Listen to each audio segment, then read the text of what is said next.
भाई वोटिंग किया आपने, किस चीज को ध्यान में रखकर वोट डालने आए? लोग काफी सोचकर आते हैं कि क्यों वोट देना चाहिए। ऑब्वियसली वोट देना चाहिए, अपना अधिकार है। और अधिकार का जो सही इस्तेमाल होना चाहिए, साथ ही साथ जो जिससे तुम उम्मीद करते हो कि जो लोग आपके लिए काम करे, आपकी जो मुश्किल है उसको आसान करे, तो उस डेवलपमेंट के लिए वोट दिया गया है। और जो कैंडिडेट है, उस कैंडिडेट को चुनने का यही मकसद होता है कि वो लोगों के बीच में रहे और काम करता रहे, उनकी आवाज को सुने।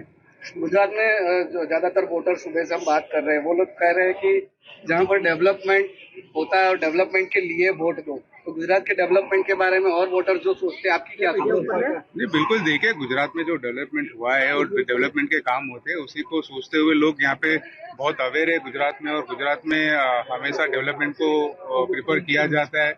और कंप्लेंट बहुत सारी आती है कि पिछले 5 साल में या कहीं पे पानी भर गया है, कहीं पे ये डेवलपमेंट नहीं हुआ है, कहीं पे असुविधा होती है। तो उस चीज को भी लोग ध्यान रखते हैं, जनता है, जनता ध्यान में रखती है।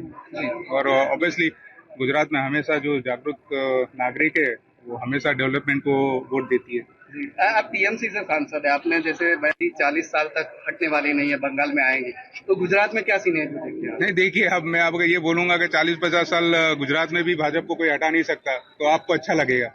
अच्छा लगेगा क्या? जो भी है, जो फैक्ट है, जो फैक्ट है वो फैक्ट है। जो चीज जो जहाँ पे मजबूत है, जो जो लोग जिन पार्टीज को पसंद करती है और जो लोग काम करते हैं जिनके लिए, उस हिसाब से पार्टी रहती है। ये एसोसिएशन है, पार्टी का एक है कि सब जितनी भी पार्टीज है इंडिया में, वो पार्टीज है। और जो लोकल यानी जो स्टेट में लोग पसंद करते हैं, लोगों के लिए काम करते हैं, उस पार्टी को लोग प्रीफर करते हैं और उनको वोट देते हैं। पोल को क्या आएगा, पोल को क्या रिजल्ट आएगा? तो फिर पोल को रिजल्ट क्या आएगा? तो मैंने ओबियसली बोला है कि 40-50 साल तक टीएमसी कहीं नहीं जाने वाली बंगाल में। तो मेरा यही स्टैंड है कि 40-50 साल तक टीएमसी कहीं नहीं जाने वाली, क्योंकि लोग, जो कैडर है, जो लोग है, वो काम करते हैं वहां पर। इसी तरह गुजरात में अगर देखेंगे तो गुजरात में लोग काम करते हैं। अच्छा, बीजेपी की सरकार है तो यहाँ पे लोग काम करते हैं, उस हिसाब से वोट होता है।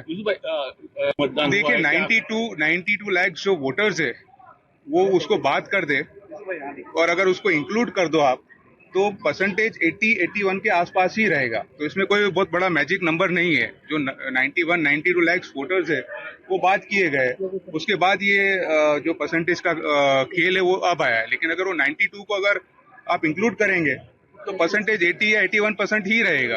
उसमें कोई मैजिक नहीं हुआ है।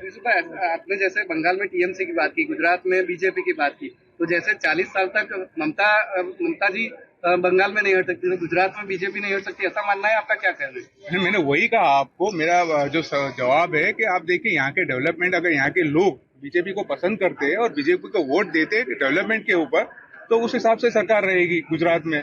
तो इसी तरह बंगाल में टीएमसी की पार्टी है, वहाँ पे लोग उनको पसंद करते हैं क्योंकि वो लोगों के बीच में लोगों की आवाज उठाती है। उसी तरह गुजरात में या कहीं पे और भी स्टेट में आप लेंगे, उस हिसाब से काम चलता है और उस हिसाब से सरकार चलती है। सर, आपका जो टीएमसी वाला जो बयान है खूब वायरल हुआ है वडोदरा में, तो ये गुजरात का बोला, उसको भी वायरल कर दो।